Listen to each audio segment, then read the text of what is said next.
We are in Baton Rouge, Louisiana, about an hour and a half northwest of New Orleans. And as you can see, there is some hurricane damage here. A tree has fallen across this home. Now, we're in Baton Rouge because for the next few days, probably the next few weeks, some Rochester area Red Cross volunteers are setting up and running an emergency shelter here. Right now, Aaron Baker of Spencerport and Jack Herman of Brighton are at the coordinating point for all 80 or so Louisiana shelters. It's a building in Baton Rouge where phones do not always work and the lights are off because all power here is from a Red Cross generator. We followed the guys here today driving in from Houston, Texas this morning, and as we got to Baton Rouge, there are definite signs of Hurricane Katrina. This is a big deal. Just driving in this morning from Houston to Baton Rouge, signs are everywhere that this hurricane struck, not only in the New Orleans area, but also affected this area as well. There's boarded up windows everywhere. There's people walking around. They look confused. And there's also cops standing in the middle of the street directing traffic because there are several power outages throughout the area. On our way here, we passed hundreds, if not thousands, of utility vehicles, and they might be the only traffic allowed on Interstate 10 because between Baton Rouge and New Orleans, that interstate is closed. Reporting in Louisiana, Jennifer Johnson, News 10 NBC. There are now almost 80 Red Cross shelters here in the state of Louisiana, 20 to 25 alone here in Baton Rouge. But it is through this building that all of those shelters are being coordinated, and it is here that we ran into two guys from the Rochester area. We began the day with Jack Herman and Aaron Baker at 6 a.m. in Houston, Texas. The ride to Baton Rouge is full of signs of Hurricane Katrina, both man-made and from Mother Nature. At the shelter coordinating site, phones do not always work, and power here is from a Red Cross generator. Still, volunteers from all over the U.S., including Rochester, are making do, helping thousands of people coming to Baton Rouge for help. So this is very, very difficult and also a critical time as more people are now being evacuated from New Orleans. They're very likely coming up in this direction towards Baton Rouge. There's limited space set up at the moment, so we're working on trying to identify additional shelters and work with the community, local governmental units to identify those. And help continues to arrive here, bringing supplies, one of which I want to show you. This is a meal that heats itself. You don't need an oven, you don't need a microwave, just this box and salt water. We're actually told the meals are pretty good. It's what is being served in shelters. And coming up tonight at 11, we are going to bring you inside one of those shelters and show you how the Rochester folks are helping out. Reporting in Baton Rouge, Louisiana, Jennifer Johnson, News 10 NBC. Tonight, Aaron Baker and Jack Herman are still working out of the forwarding center. Tomorrow, they will likely have more interaction with the people at shelters like this one, many of them evacuees from New Orleans. It is Herman's job to oversee their health and mental health. For example, getting them any medications they may have left behind. And these shelters are being used. You cannot be in New Orleans tonight, so Baton Rouge is one of the closest places you can be. All hotel rooms for miles are booked, so my photographer Jeff and I might be sleeping at one of the shelters as well. It's either that or the car. Reporting in Baton Rouge, Louisiana, Jennifer Johnson, News 10 NBC. Rebecca, we are hearing the most amazing stories here in Baton Rouge. I just talked with a firefighter from New Orleans. At 1 this morning, he was evacuated by helicopter from the roof of a building in New Orleans. Of the 150 people he was stranded with, he was the only one evacuated. So even though his house is now destroyed, his work is destroyed, he is trying to get help for the 149 other people who could still be stranded on that roof. We also found out about a Rochester native. Mark Baker grew up in Hilton, graduated from Geneseo. He is now a doctor at a hospital in New Orleans. He has been working since Saturday. He is one of just 2 doctors there with 400 or so patients. They have no power and are desperate to get out. Word is they might be evacuated soon. Now, Mark Baker's brother is named Aaron. Aaron is here in Baton Rouge with 2 other Rochester area Red Cross workers. They continue to try and coordinate the 80 or so shelters throughout Louisiana. Now, these are just 2 of the many stories we are working on and hoping to bring you tonight and throughout the week. Reporting in Baton Rouge, Louisiana, Jennifer Johnson, News 10 NBC. Supplies are arriving from Red Cross chapters all over the U.S. They are coming in these ERVs, or emergency response vehicles. This one is from New Mexico. The one in Rochester left Tuesday. Liz Hill from Rochester has made her way to Baton Rouge. She says the herbs will be used in making 500,000 meals a day, something the Rochester herb will be a part of. The herb actually left, and it's on its way here, so we're all very excited about it. It'd be wonderful to see it when it comes in, but it may not come to this area where we're stationed. For all of Louisiana, the herbs bring the supplies here to this Red Cross forwarding center in Baton Rouge. From here, it's decided where all the supplies will go. Then they are shipped out to the shelters. There are at least 80 shelters in Louisiana, 25 just like this one in Baton Rouge alone.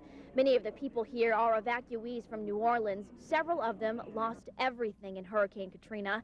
Baton Rouge is also a problem for them, though. There are still power outages. Several gas stations are out of gas.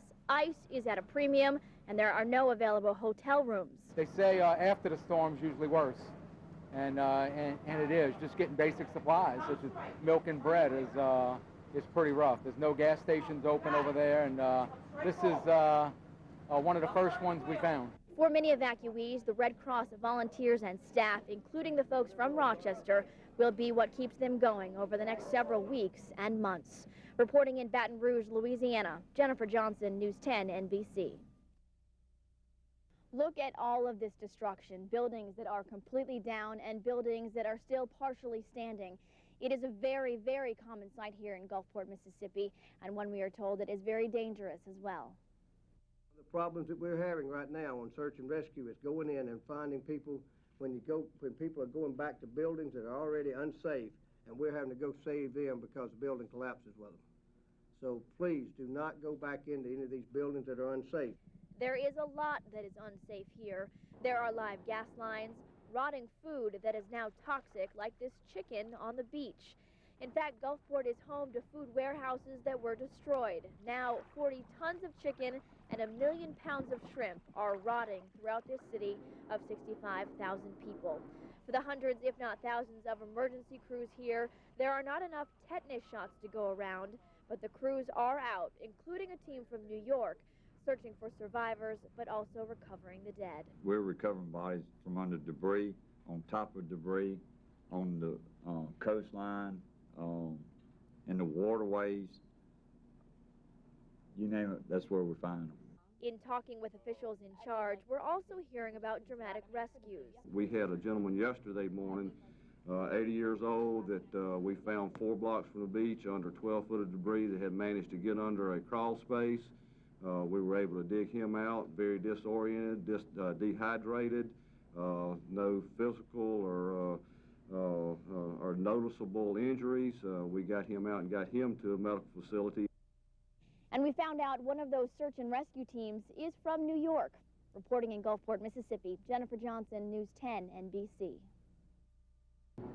They began their honeymoon in the French Quarter, but Hurricane Katrina quickly moved them elsewhere. There was no flights, no buses, and car rentals were all taken up. We hit all the convenience store. We bought about 4 gallons of water. We bought boxes of cereals. Dr. Toon Vo and his wife came to the Superdome with 25,000 New Orleans natives, surprisingly much less prepared. Most of the people we saw who came in, they brought like their clothes, they brought crock pots, microwave.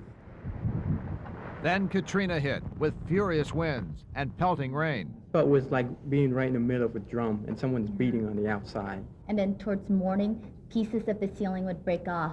There was a woman who went into a panic attack, and she couldn't breathe. It wasn't long before Vo, a surgical house officer at Park Ridge Hospital, was pressed into service.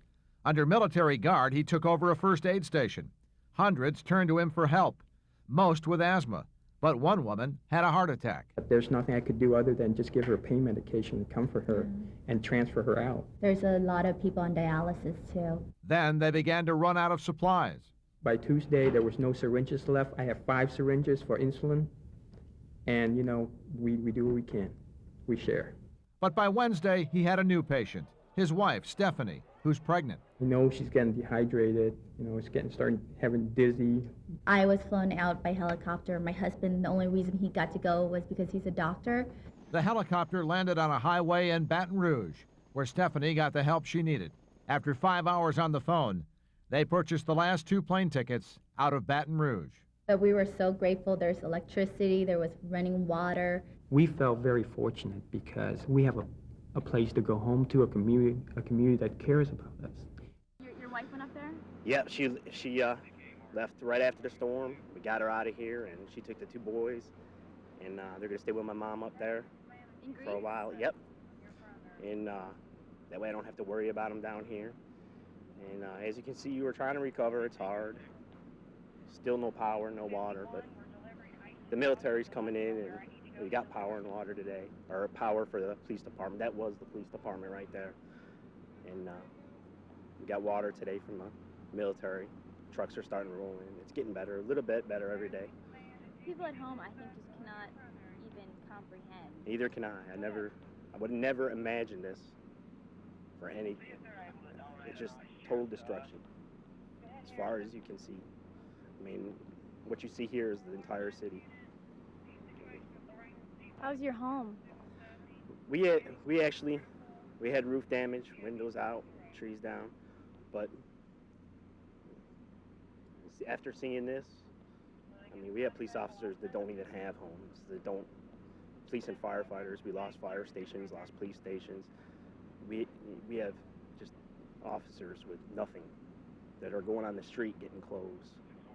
I understand you work with the K-9 unit. Can you tell me what your work has been like over the past 5 days? Basically providing security, trying to get gas for the police department, the fire department. We're getting people trying to overtake our gas supply, our food and our water. But are they using weapons and force against you? No, the biggest problem is the crowds. We're outnumbered, but we're getting control. We're getting control. It was hard the first couple of days. Every day's a little bit better. Well, now that your mom is back in Greece and your family's in Greece, is there anything that you want to say to them? I love you. See you when I can. Any idea when that will be? No. Friday in Gulfport is still pretty awful. Debris cleanup is not even close to beginning. Crews are too busy still looking for possible survivors and looking for the dead. But I did see something pretty neat this morning. A man taking a jog on the beach as if it was his normal everyday routine. In reality, it is far from normal here. They just pulling bodies from across the track. It's just unbelievable. You know, you think you're in a dream and you're going to wake up and everything going to be fine, but it's a nightmare. We found Kathleen Finch in downtown Gulfport, one of the many communities in southern Mississippi rocked by Hurricane Katrina.